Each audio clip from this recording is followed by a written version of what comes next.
joining us to. Good morning.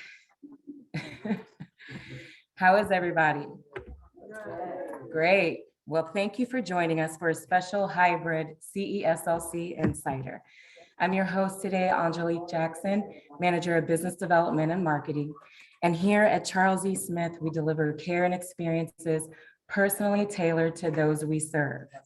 Our full suite of care and services include independent living, assisted living, memory care, post-acute and long-term care, and primary care at Hirsch Health Center with a focus on older adults. To explore all that our campus has to offer, please visit our website at www.smithlifecommunities.org, or you can call 301-228-0641 to schedule a tour with Greg and Nancy at our Welcome Center. And all of this information will be provided in the chat for our virtual attendees, excuse me. So a few things before we begin. I would like to thank Optum, our sponsor for CESLC Insider. We truly appreciate your partnership. And also this program qualifies for one Category 1 continuing education unit for social workers. So if you are a social worker and would like a certificate after attending this program, please see us at the front desk over here. And then those who've attended virtually, we will send an email which will have a survey, and then you can indicate whether you would like a certificate or not. And please just allow us 7 to 10 business days to get those to you. Appreciate your patience. Also, we will be recording today's webinar. The recorded version will be uploaded to or on our YouTube channel, as well as on our website under the resource tab. There you will find past programs and so much more. And then don't forget to have your questions ready. We really want to hear from you. Those who are attending virtually, please make sure that you get those questions in the chat. Thank you.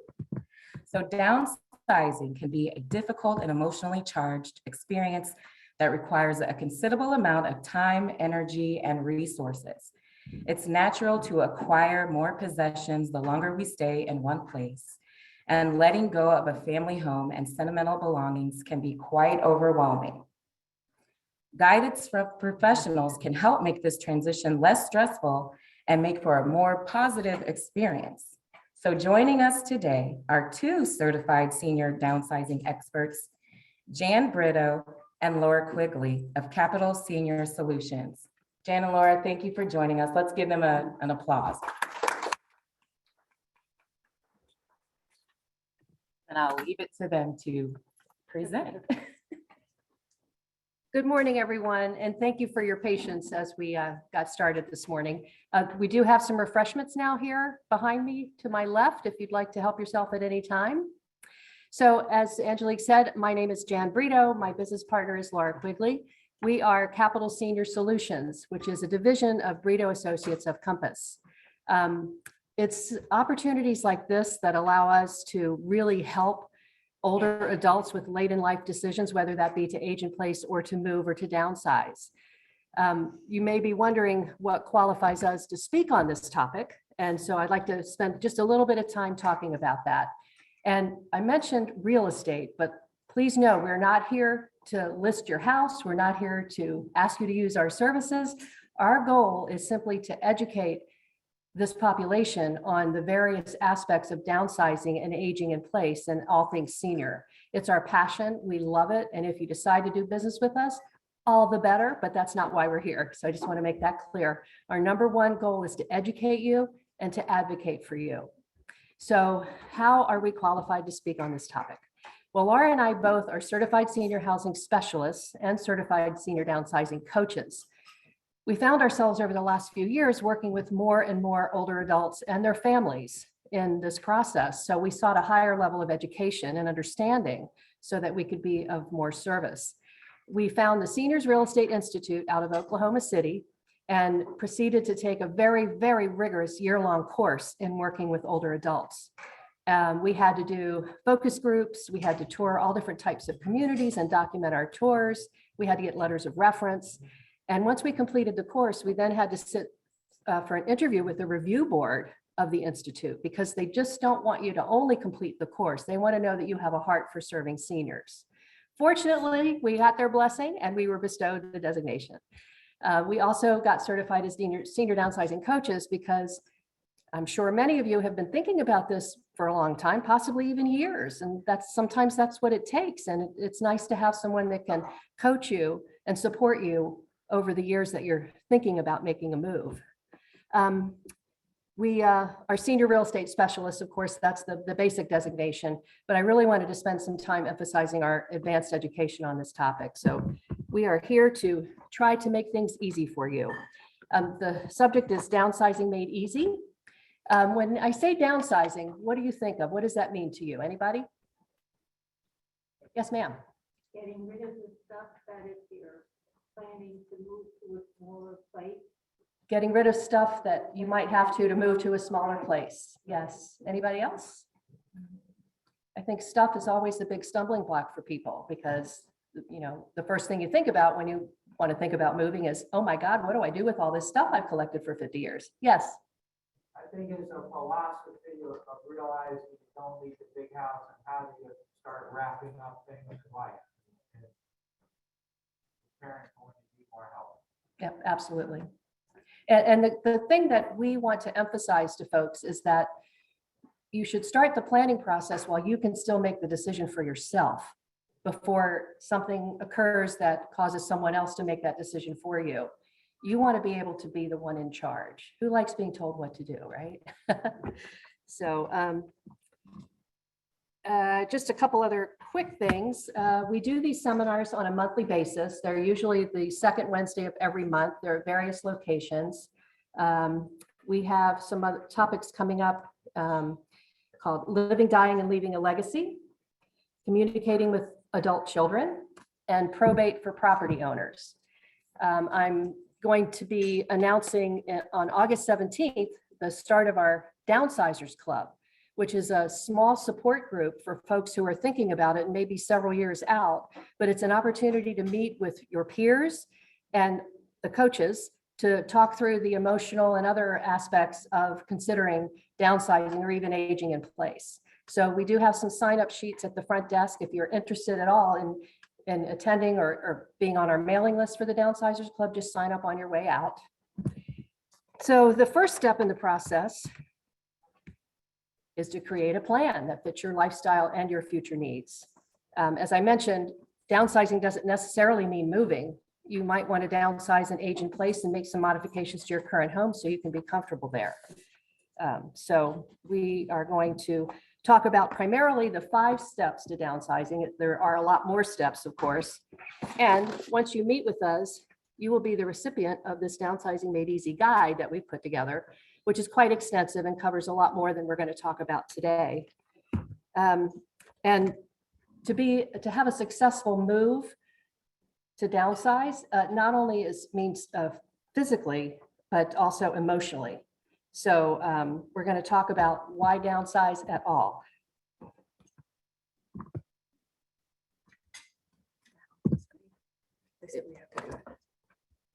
I can move it down, but I can't move it off. Yeah. Okay, so I'm Laura Quigley. I work with Jan. And as she said, like, first step is, sorry, I'm back too far. Sorry. So the first step is creating a plan. And Jan has already said, like, why downsize at all? Like, what does that mean? And what we really think of downsizing, 2 aspects. Yes, there is time when you want to. Is this better? Can you hear me? Okay. I tend to move around, so it's a little hard to stand still, but yeah, unfortunately I can't. That's all right. Apparently I'm very soft-spoken. Who knew? I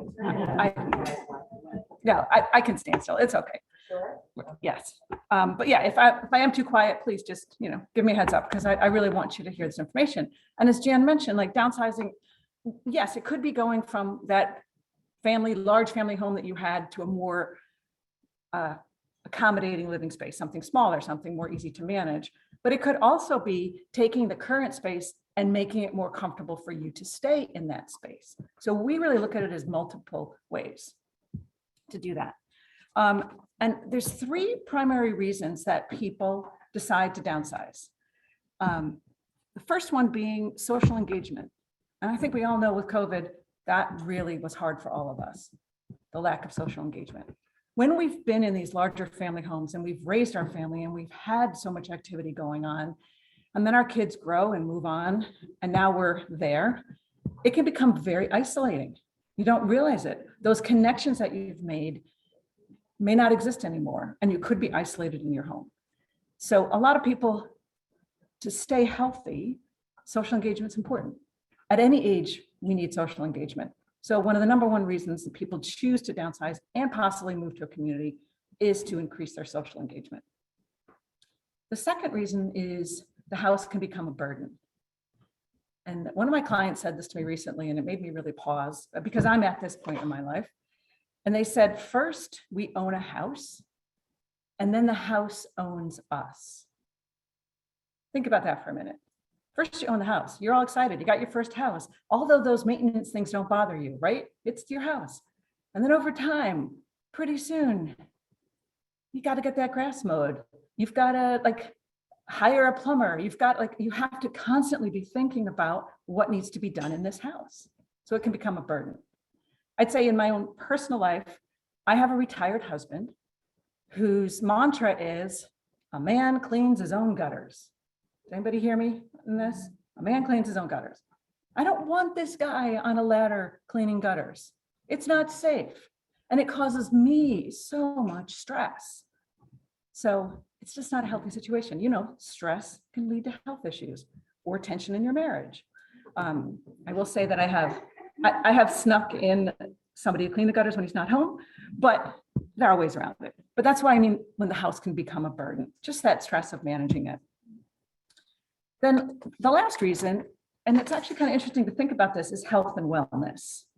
Okay, so you might be a little socially isolated, you might be stressed about taking care of your house, but you also may end up in more of a sedentary lifestyle. And you also may not be having the best nutrition because, face it, either you've been cooking for 30 years and you don't really want to do it anymore, or you don't really care about it that much anymore. So people's health can decline when they're isolated. Whereas when you're in a community, you don't even have to think about that anymore. Healthy options are available for you. So those are really the 3 primary reasons. You may have other personal reasons yourself. Why? So unfortunately, what we find is sometimes people end up in a reactive mode at this point, rather than a proactive mode. Okay, rather than figuring out what's going to come next, a crisis happens, a fall happens, you're hospitalized, you can't go back to your home. So what we're going to talk about today in step 1 is creating that plan in advance so that you're in charge. Sorry. I don't know why this is doing this. There we go. Okay.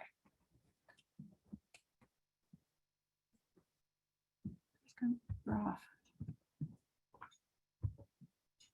Yeah. Sorry, we're Mac users and this is Adele. We don't know what we're doing. Sorry. This is you. Sorry.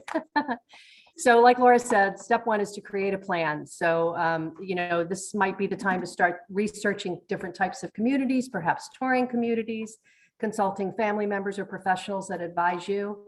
But like I said earlier, you want to start this while you're still able to make the decision for yourself, rather than being forced to do something you might not be so happy with. So I'll let Laura take it back over. Okay. All right. So think of today as step 1, day 1. Okay. Like no pressure here. You don't have to move today. You don't have to move tomorrow. You don't have to move for years. But today you can start thinking about what makes the most sense for you. So you think about, where do I start? what questions should I ask? What should I do? And we talked about, do you want to make the decision? Do you want someone else to make the decision? So here's some things to start thinking about. What type of lifestyle do I want or do I need? Like, for example, do you want to be in an urban setting where you can walk to get a cup of coffee or your doctor's appointments? Or would you rather look out on greenery? Would you prefer not to be around a lot of people? Do you want social interaction? Do you want to have clubs and activities and field trips? Or would you prefer like to be left alone and only have a small group of people you socialize with? Your finances. I'm going to walk you through all of those terms that you've been hearing about in terms of living situations. What do they cost? Does it make sense for you? Do you have the financial resources to move into the type of community or neighborhood that you'd like? You can start figuring all of those things out now. And what's necessary to prepare for a future move. We often run into people that say, I want to move to Oregon. I'm going to move to California. I'm going to move near my grandchildren. Well, you can start thinking about that now and figuring out, what does that look like? Are there communities for you there? Are there living situations that would make sense for you in that community? So it's all about making that plan. And I know it sounds easy for me to just throw those words out there, but it's not that hard. You can do it. So this is like my absolute favorite slide of the presentation, because I just look at this woman and, look at her hand on her chin. And she kind of looks like all of us going, what is she talking about? Like, look at all of these options, right? Sorry. I'm going to act like I know what I'm thinking, but I'm just going to stand here. So I think we should have a second slide by the time I'm done with her smiling, going, oh, I get it. Now I know what she's talking about. So the first thing I want to mention is downsizing does not mean moving to a senior community, unless that's what you want. Downsizing could just mean moving to a more manageable space. And you can do that many different ways. So the first way is like where we live. Think of all the options we have. We have condos, we have townhomes, we have apartments. These are located in more metropolitan areas. Like, for example, Friendship Heights, we could have like lots of walkability. So if you want to maintain your independence, but you're like, I just don't want to worry about cleaning gutters anymore, there are options out there for you. And I don't know, has anyone heard of the concept of villages? Okay, so villages is really a grassroots movement for people aging in place. Neighbors helping neighbors. There's over 26 villages within Montgomery County. There's one in Friendship Heights, there's one in Bethesda, Rockville, Silver Spring, you name it, Chevy Chase. And in fact, Jan volunteers at the Chevy Chase Village and helps drive people to appointments who no longer want to be driving, but need to get somewhere. So again, neighbors helping neighbors. So that's something to think about. It doesn't have to be that move to a community. You could find a way to feel more comfortable in your environment by downsizing to a different type of living situation. The next thing I want to talk about is planned adult communities. Sorry, I'm trying to stay next to the mic. So a planned adult community, you've probably heard the term 55 plus communities, 62 plus communities. They're all over the United States. And what they mean is you have to be a certain age to live there, or at least one, if it's a couple, one of the partners has to be 55 and over. It's not a community for children, for teenagers, young adults. It's a community of like-aged people who can then share in social interaction. They typically might have a golf club or a pool or just a social center. In a 55 and over community, you own your property. So you may, and they typically have lots of options. They might have a single family home. They might have a garden apartment. They might have a high-rise apartment. So you purchase your next place, you move in, you're with your peers, and you have a lot of social interaction. What you don't have is medical support. This is truly your independent living in this community.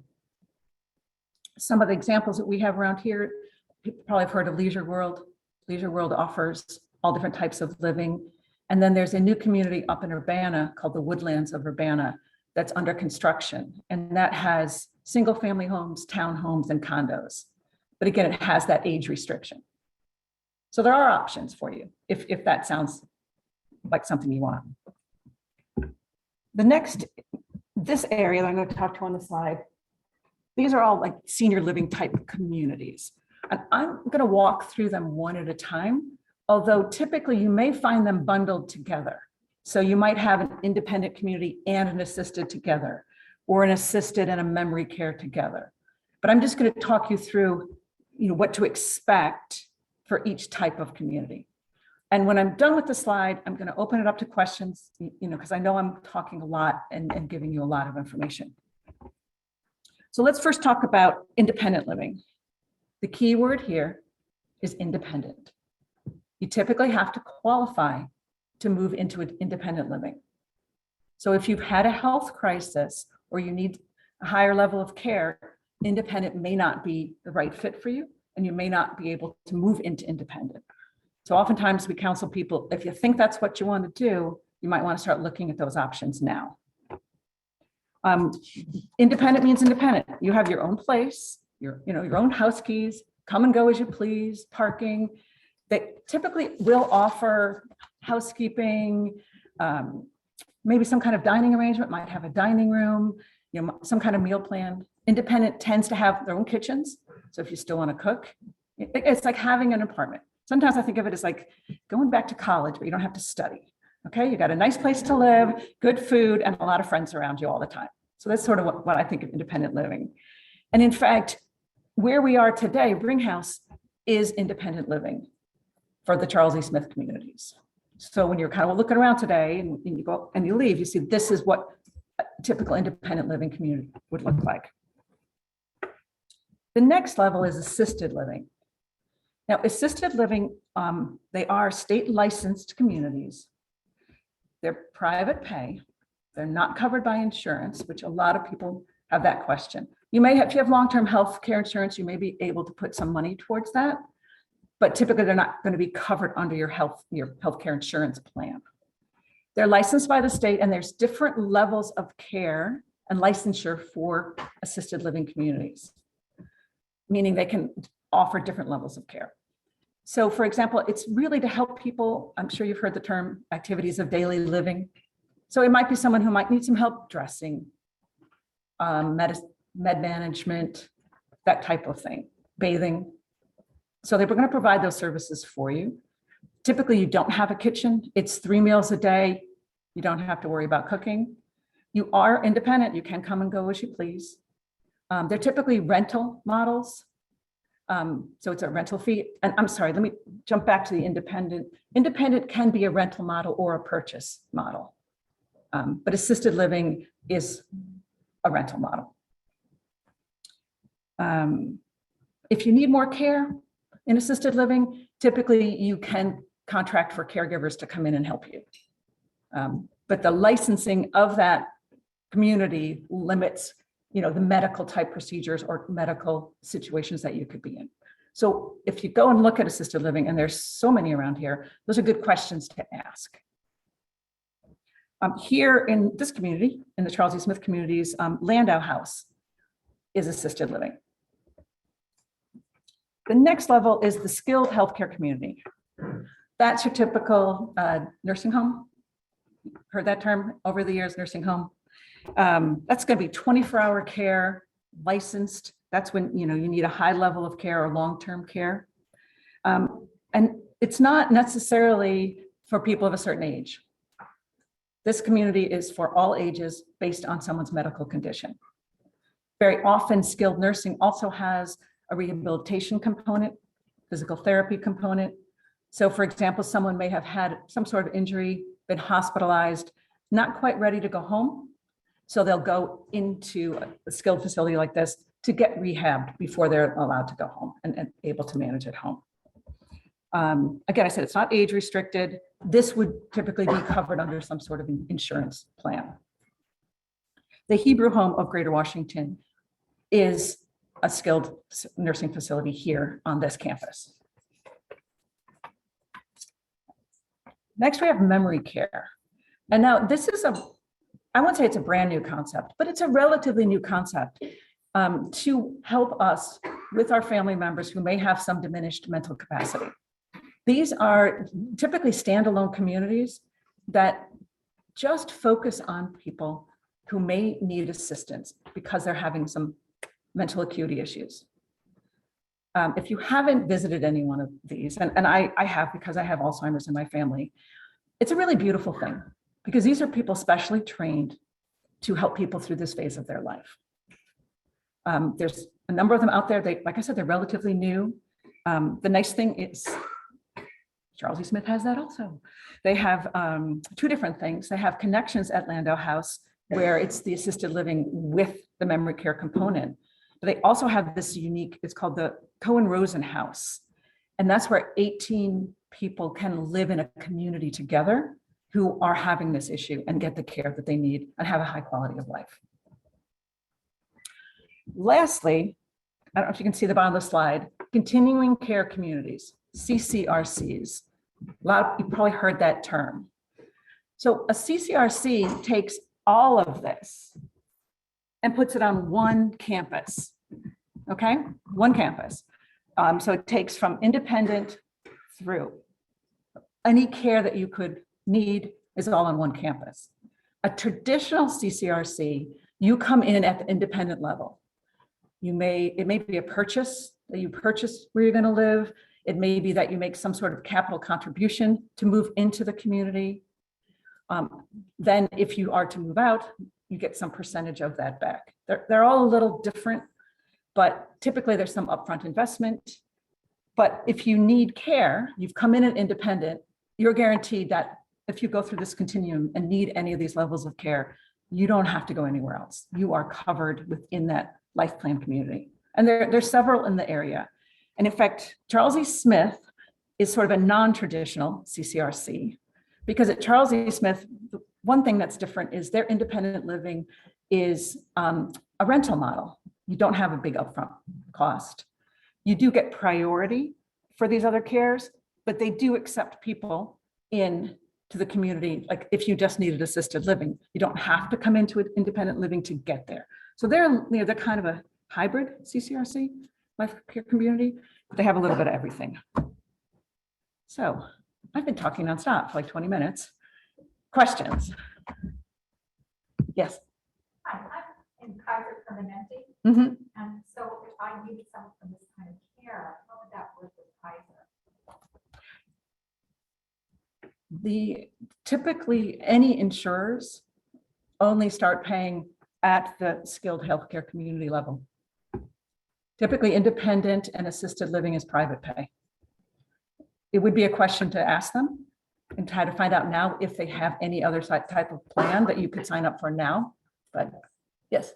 Can you repeat the question out loud, please? Oh, I'm sorry. She had asked, she has Kaiser Permanente and how would they pay for these types of services? So what I'm saying is that's a really good question for your insurer. But what we find is typically, unless you have long-term care insurance, the first two steps of independent and assisted, you're private paying for those.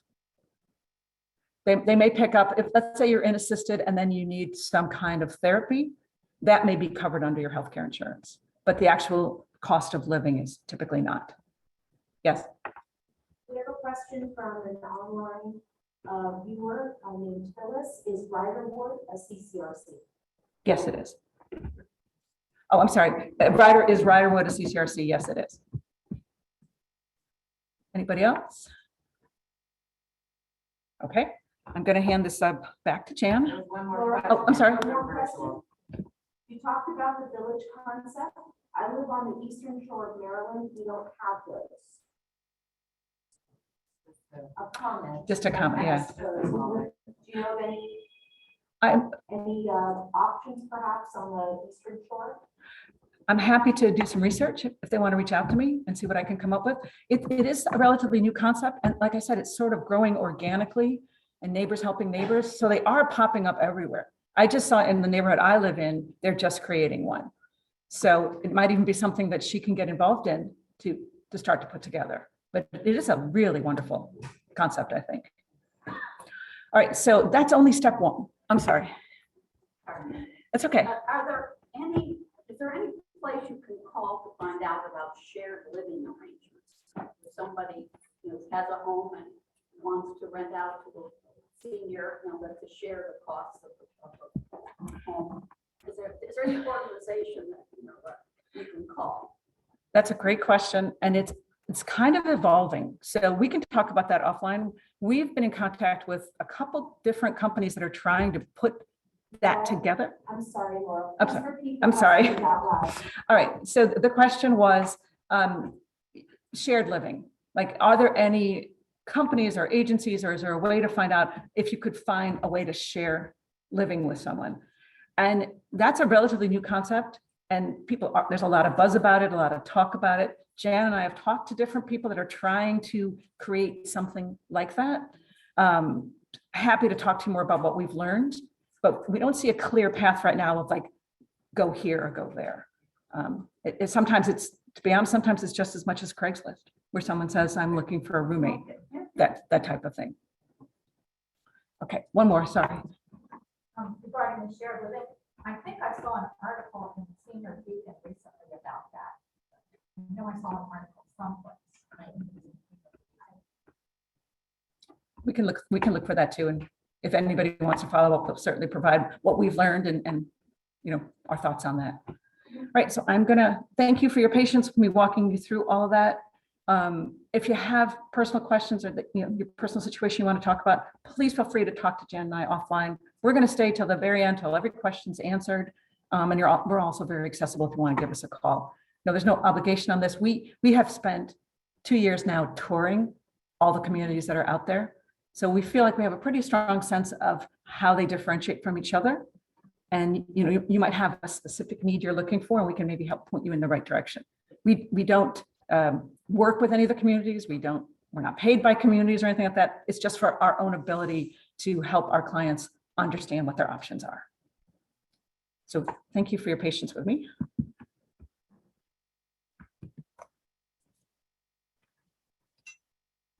So now that you know your options and say you've chosen one, or maybe you've decided to stay put, but now it's time to communicate with your family.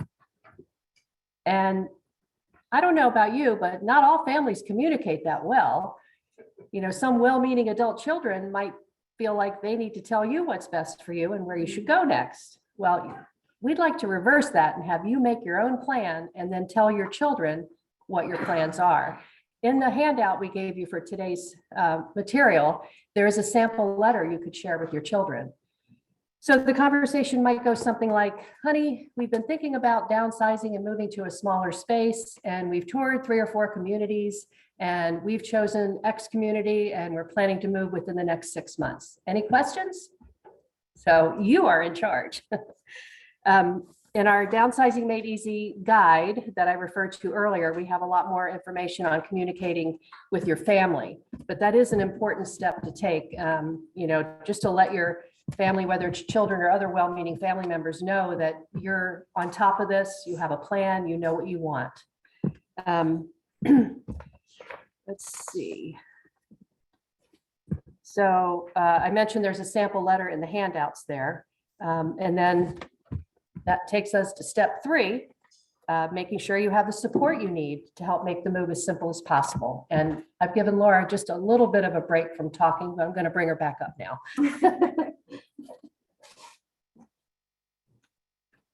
So as you can see, step 1 is the longest step, right? Making the plan, figuring it out.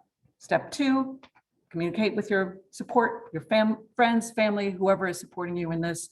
Be clear on what you want to do. And then step 3 is, oh my goodness, what happens now? Let's say, for example, you've gone on a wait list, and now you get that phone call that the place you want is ready and you have 2 months. And that's not atypical. That typically is what happens. You have a certain period of time to kind of sort of get yourself together and figure out how to move into this new community.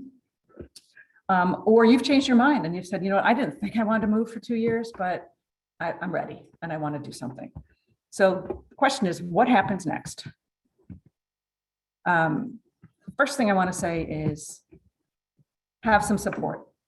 Everyone needs support when making a move, no matter your age.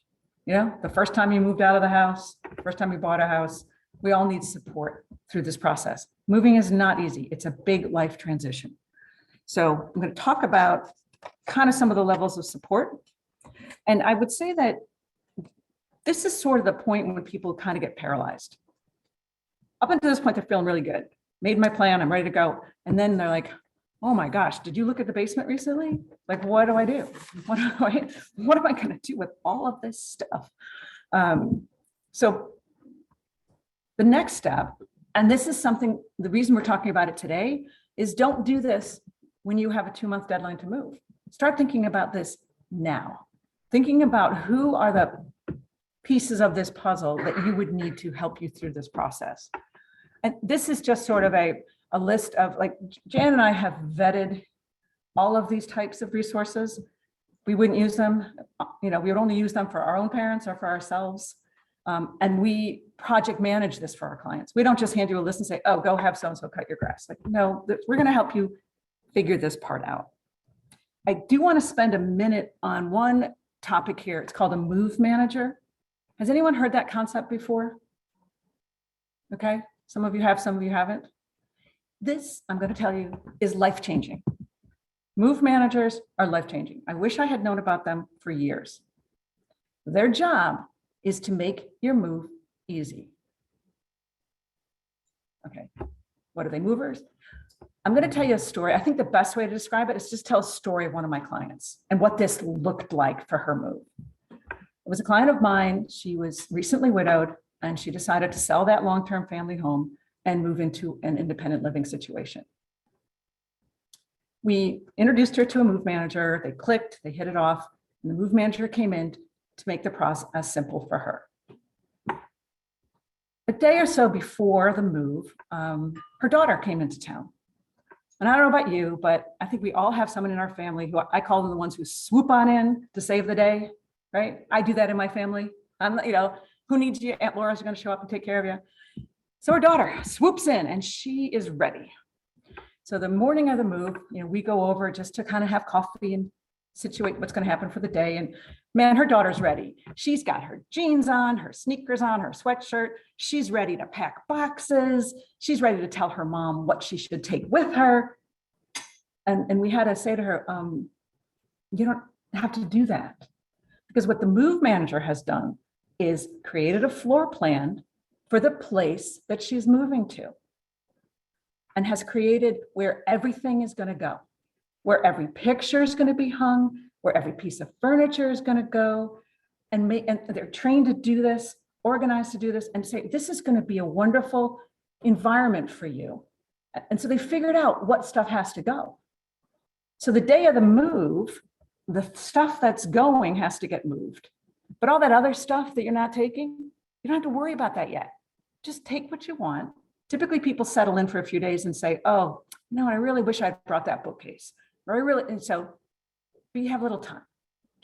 So the daughter didn't have a role, like she was going to tell her mom what to do. She didn't have it. So instead they went out to lunch. They did a little shopping for the new place. They came back in the afternoon. In this case, they stayed in the house overnight because there were some extra beds in the house that were not going to go. The next morning, they did that again. They hung out. They didn't have anything to do because at around 2 or 3 o'clock that afternoon, it was like an HGTV movie, show. They went to the new place. They opened the door.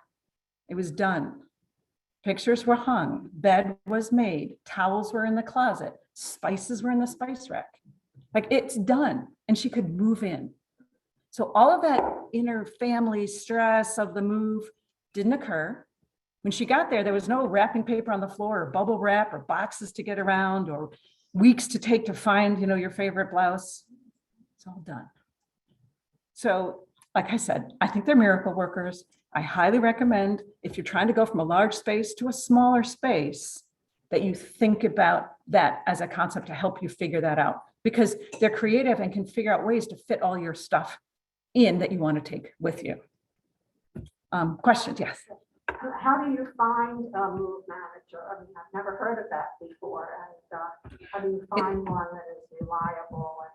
Well, Jan, I'll help you to do that, but there is there is an accreditation for move managers. You can't just raise your hand and say I'm a move manager. They go through training and they have to, there's an accreditation in the society for them, and we can share that with you.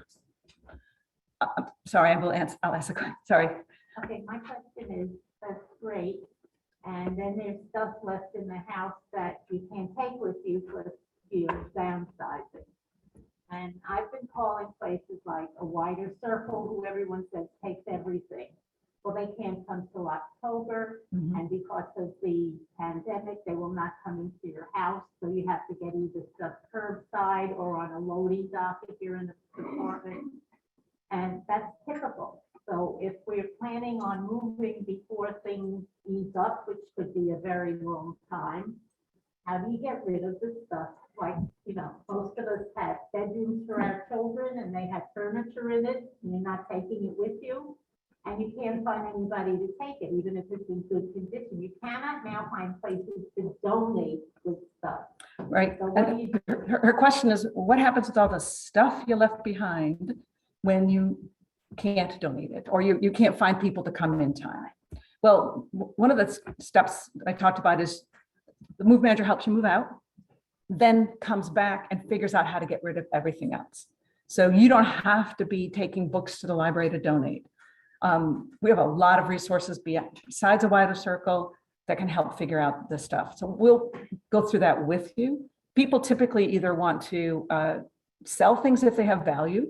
They might want to do an estate sale, something like that. Donate to a good cause. And there are some that are loosening up. I know Habitat for Humanity has started to pick up again, but we actually gave you, I think, a resource that has some information on that. Yeah. And we can, Disposal resources. Yeah.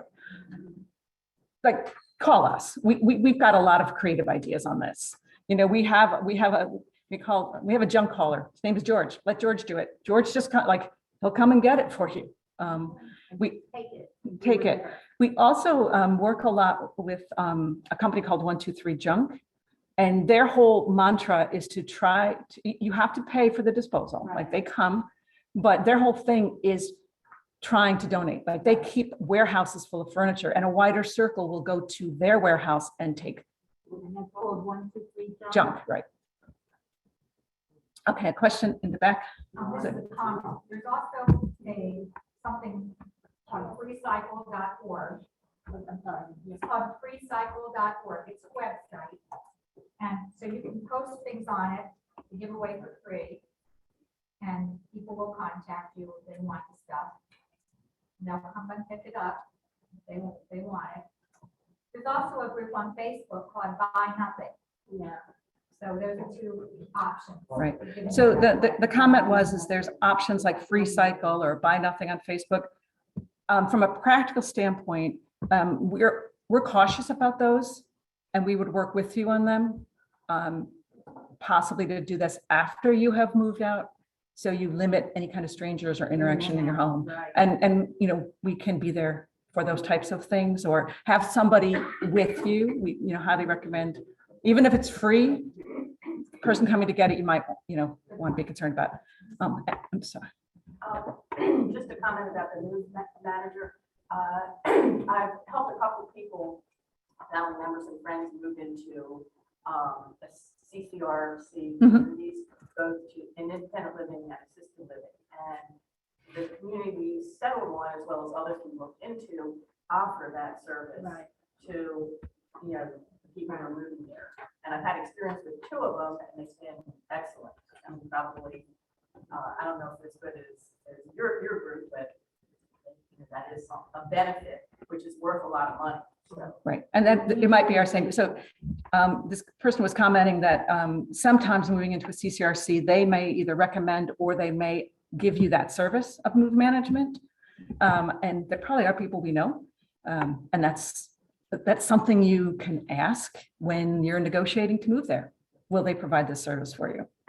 So, and I'm sorry, Angelique, you're in the back. You've got a hand up. Yeah, there's a question from a virtual attendee. How much does a service like that cost? Well, how much does a service like move management cost? I have to tell you, we're not move managers, so I don't want to kind of step over the line into that. What typically move managers do is they'll come, they will not charge you to come for a consultation, and you'll talk to them and work through what it is that you need to have done, and they will give you a full written estimate ahead of time. So there's no surprises. And it really comes down to how much service do you want from them? You know, do you want the whole gamut of everything, or do you just want certain things taken care of? And like I said, we have people we recommend. We also, sometimes we have clients who are just not sure, and Jan and I will fund a couple hours just so you can kind of get a taste of it, see if it fits for you and if it's something that you want to do. Because that's how important we think it is. Other question? I Yes. just wanted to say that I know two people who have used Move Managers, and it was wonderful, and they did everything he said, and it cost each of them $10,000. Okay.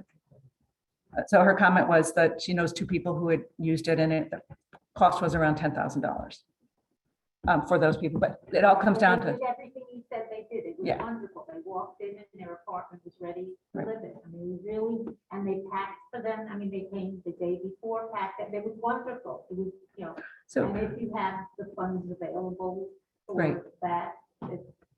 yeah, good. Absolutely. And like I said, they, you know, it can run the gamut of expenses, and also you need to think about your own personal health and stress levels and ability, and, you know, what is that worth to you, you know, to get this done too.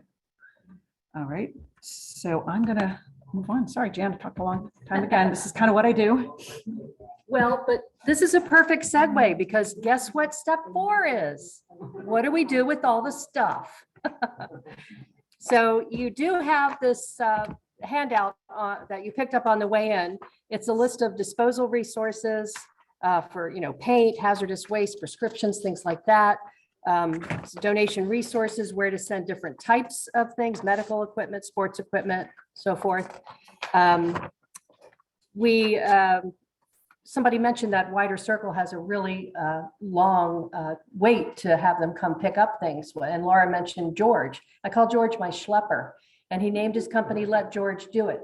So for a small hourly fee, George will come and take whatever you have to donate and drive it to a Wider Circle. So you don't have to worry about waiting for them to come pick it up, or he can take it to wherever you need it to go. For instance, we just had a sale where we had some medical equipment and, you know, walkers and things like that. And we gave it to, I think it was it Easter Seals, or I forgot the name of the organization, but George is the one who knew about it. So my client was super happy. Is he like listed somewhere so that you can call him? In my phone, but I'm happy to share him with you.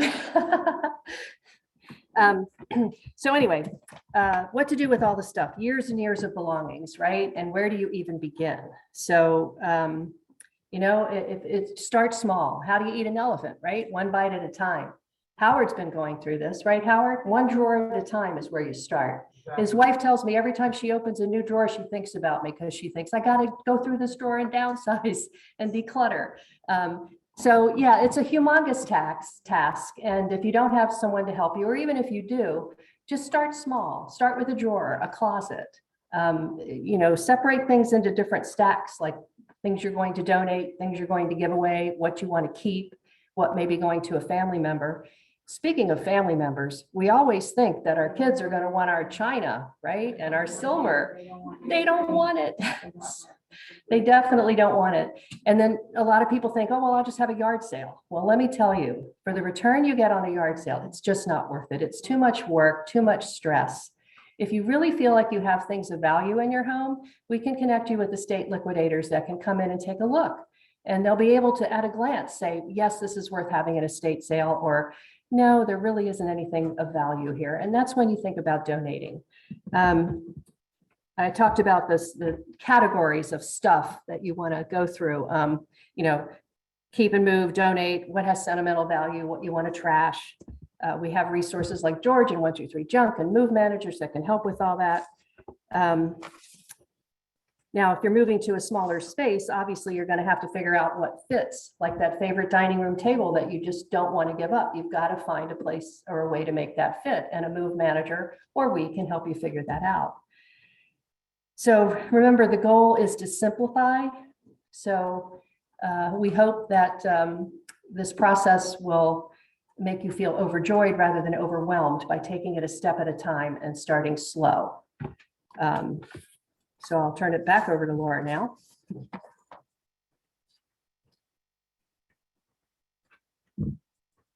So just one plug, we do monthly educational seminars, and in September, we're having a gentleman from For Sales, his name is Daniel Sanders, come and talk specifically about what items are valuable, what items in your home you may be able to sell. We're calling it our Antiques Roadshow. Right. And if you sign up ahead of time and provide us a photo, he will actually, and you can bring the item if it's small or the photo, he'll actually give you a free estimate at that point and let you know. So if you have something curious, but the more important thing is to hear directly from someone who does this for a living about what are these items that possibly might have value. And you might have something that you don't think has value and does, or that thing that you think is really worthwhile and you're holding on for that one grandchild who might take it, might be worth letting go. I just wanted to mention that that event is September 21st at 11 o'clock at Lakewood Country Club in Rockville. You can see one of us to sign up for it, or you can go to capitalseniorsolutions.com and there's a page under seminars where you can sign up. Okay, so you made your plan, you took your time, you figured out where you were going to go. The call came, you made the move, you downsized. Actually, step 5 is really just celebrating like that you did it, that you stayed in control. No one told you what you had to do. I don't know about you, but I really don't like people telling me what to do.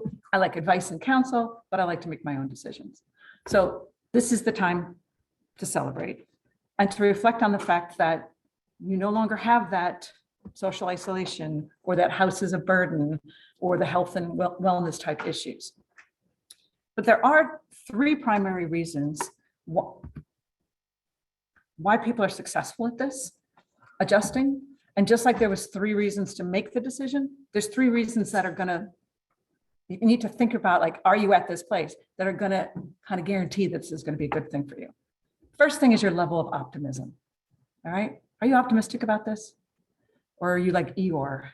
My kids are making me do this. I can't believe I have to move. It's not going to be a successful move if that's your attitude. If you're optimistic, if this is the decision that you have made and you're ready for this, that's going to help obviously smooth it over. The support network. Did you have help along the way? Or are you absolutely exhausted at this point and you cannot believe you've done this?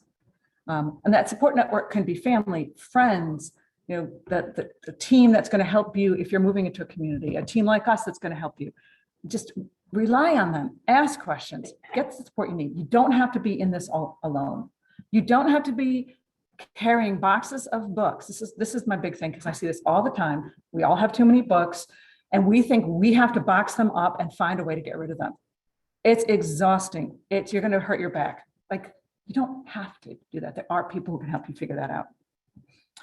And then lastly, your level of activity through this whole process. Is this your decision? Are you owning this decision?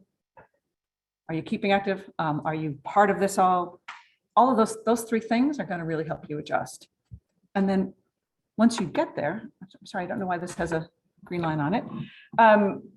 Once you're there, okay, like now is the time, like you don't have to worry about the gutters. So figure out that hobby that you've been wanting to do for a while, or take that field trip. On the field trip like school, but go on a trip with the community that you're at, or find a club that you want to join, or just use the time to enjoy your life rather than the stress of managing that house.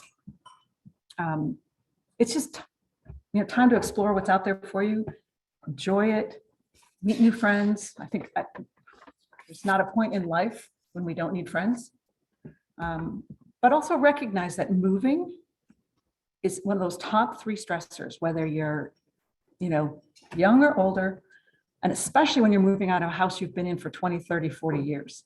There's going to be stress, acknowledge it, embrace it, and you'll move on. Don't try to fight it. And then adjust to your new community. So one tip I do have is talk about it. Obviously I talk a lot, talk about it with your friends and family, but also, we recommend that you keep a journal or a notebook handy during this process, either by your bedside or in your pocket, for 2 reasons. One, you're going to think of something, a question you want to ask, or something you need to do. Oh, I've got to stop the newspapers. Oh, I've got to call the gas company, and just jot it down so you don't have to think about it again. Or you are going to have that family member who swoops in and is bossing you around and you want to be a little snippy with. So you can just write that all down too, right? And just get it out on paper versus being confrontational, because they're really trying to help. They just may not be going about it in the way that you would like. So I really think having a journal, keeping kind of that together is important. So that's the 5 steps. We can just walk through them again. Jan, you want to do that? Yeah. So just to review the steps we've talked about today. Step 1, create your plan. Step 2, communicate with family and friends. Step 3, surround yourself with professionals. Step 4, dealing with all the stuff. That's probably the biggest one for most people. Who would say that that's the biggest concern you have? A lot of hands just went up. And then 5, of course, like Laura said, celebrating your lifestyle. So we will now open it up to questions, general questions from the room and also from the Zoom attendees. Does anybody have any further questions? While you're thinking about your questions, keep in mind that we do have these seminars monthly on various topics. At capitalseniorsolutions.com on the seminars and resources page, you'll find a complete schedule and registration for each event. Let's see, this is July. So our next one is August 17th with the very first inaugural Downsizers Club meeting. As I mentioned earlier, there's sign-up sheets on the desk on the way out. If you have an interest, let us know. We'll be in touch with details. We also have on the table, or I think you got it when you came in, an evaluation form. We love to improve what we do, so we welcome your feedback, anything you'd like to share. For the Zoom attendees, I believe a link to an evaluation form will be put in the chat. And also on your way out, we have these delightful cookies that are the shape of our logo, and they're individually wrapped and they're delicious. They're not too sweet, and we have one for everybody on the way out. So.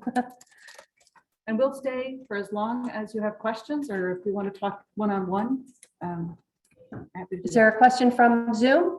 Yes, we have a question from an online participant. Do you have any insight into what usually happens if a person goes into the hospital and then transfers from there to a facility? What happens with their homes that were left behind? Is that just for family members to deal with? What if there are no family members? So the question was, what if you find yourself moving into an assisted living facility and leaving your home behind? What happens to your home and all the stuff in it? And especially if you have no family members. Was that the question? Yes. So that's when you need to know the resources that can help you, starting with folks like me and Laura, perhaps a move manager, someone that can go through all of the things that are left behind. And if your wish is to sell the home, we can help with that as well. One thing that we do is complete project management from start to finish. We often work with, for instance, personal representatives or powers of attorney for someone who is maybe passed or has gone into assisted living and can no longer make decisions for themselves. And oftentimes these people are out of state. So we're here, we're the boots on the ground. And we can take care of everything as long as we have instructions and permission for people in situations like that. It's not uncommon to see that, actually. Another question from Zoom. Yep. Are there any known facilities which will accept pets? The question was, are there any facilities which will accept pets? Yes, many of them do. Because, and Charles E. Smith Life Communities does as well. I mean, pets are such an emotional support, you know. It's That's a important. really good question for when you go look at communities to ask that question, to see if are there size restrictions or number restrictions. But many communities view that as very important to their residents, and pets are allowed. And one of the features in this Downsizing Made Easy guide, which we give to all our clients when we first meet with them, is questions to ask when you go on these tours. So we can help you with that. I think you had a question in the front. I think it's important to make a list of your doctors, your lawyers, your insurance, all that information to be written down on a piece of paper and make sure that it is available to your children or to your lawyer or anyone who's going to take care of your future. Brilliant. The comment was you should make a list of all your doctors, your advisors, any people that you count on to provide services to you, and share that with your family so they're aware should you become unable to to provide it yourself. How many of you already have wills and estate plans and health directives? It's surprisingly how many people don't have that. And it's important, if you haven't thought about that, to think about getting that set up. And then once you have it set up, you definitely want to give copies to your family, your beneficiaries, and then keep it all in a safe place, not in a safe deposit box. I've been told by attorneys that once you pass, it's impossible to get into a safe deposit box to get anything out of it. So maybe a fireproof box that you keep in your den or a closet. Another question from Zoom. This is a follow-up question to the pet question. Do the facilities assist with pet care such as dog walking, cat sitting, etc.? The question was, do facilities or communities rather, we don't use the F word, they're communities, not facilities, communities. For those that accept pets, do they assist with dog walking and things like that?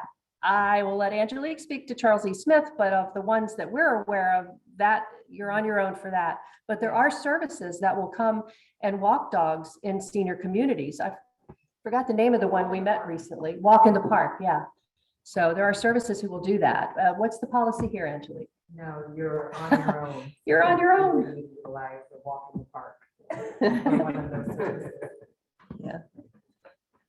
Yes. Yes, Jan, as you know, we are in the middle of downsizing, but also on the other end, my mother is again talking about downsizing, and I'm just wondering if you've had any experience with her type of situation. The last time she downsized, she went to one CCRC, the continuous care type community. Didn't like that one, after remodeling her own place at great expense, and then expense of moving, etc. Moved to another one, decided that one was too expensive. Moved out of that, went to a private home, bought that, decided she didn't want to remodel it, and then moved into the one that she currently is in, and has been happily, very happily there for 6 years. Now at the age of 91 is looking to downsize again. My question to you is, okay, I'm the person who swoops in, you talk about me. The fixer. The fixer. When you see this kind of dysfunctional decision-making, what experience do you have? Do you have any suggestions? I'm sure I'm not the only person who's gone through this. No, you are not. The question was, I don't know if everyone heard, but for the benefit of those on Zoom, I'll give you a synopsis of the question. Her mom has made several downsizing moves, and now at the age of 91, she's wondering how to deal with helping her make decisions that might make more sense.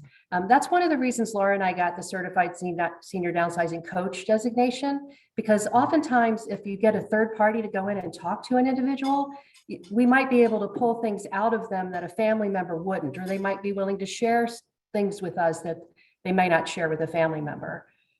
It's a tough situation, certainly. And if she's cognitively aware, she would be open to coaching, hopefully. So that's something to consider. The other thing is, sometimes we run into situations where maybe the family is seeing it, and maybe we're seeing what potentially could be cognitive decline. And we're not therapists. However, we do have relationships with care managers, and we might recommend to the family that they bring a care manager in to do an evaluation. And again, a third party independent to talk to them and help kind of come up with a plan before they make another, if you're concerned, rash decision. But a professional at that point probably is the right step. And that was called a Care manager, and let us, we can recommend several people you could talk to. More questions? Thank you all for coming today. I hope you learned something, and I hope you'll enjoy the resources we've provided to you. And again, we look forward to your feedback and possibly seeing you at future seminars. And thank you so much to Charles E. Smith Life Communities and their entire staff for hosting this event. You all have a great day. Thank you.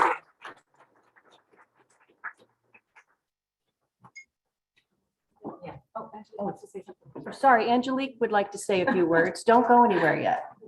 You have to wait for your cookie.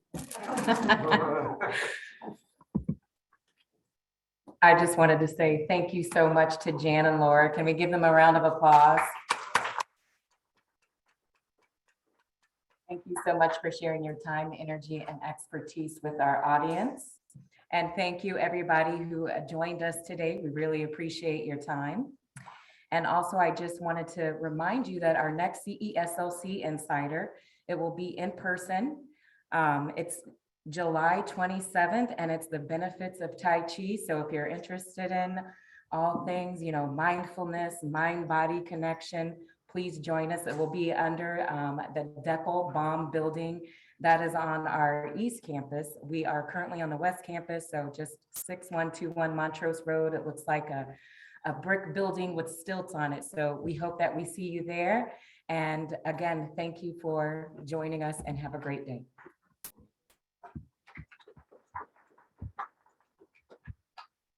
Thank you. And so everybody, we have some refreshments, so please enjoy. And then also, if you're interested in touring our community, you haven't been on a tour, please see us at the Charles E. Smith Life Communities table. And we'd be happy to get one scheduled. Thank you.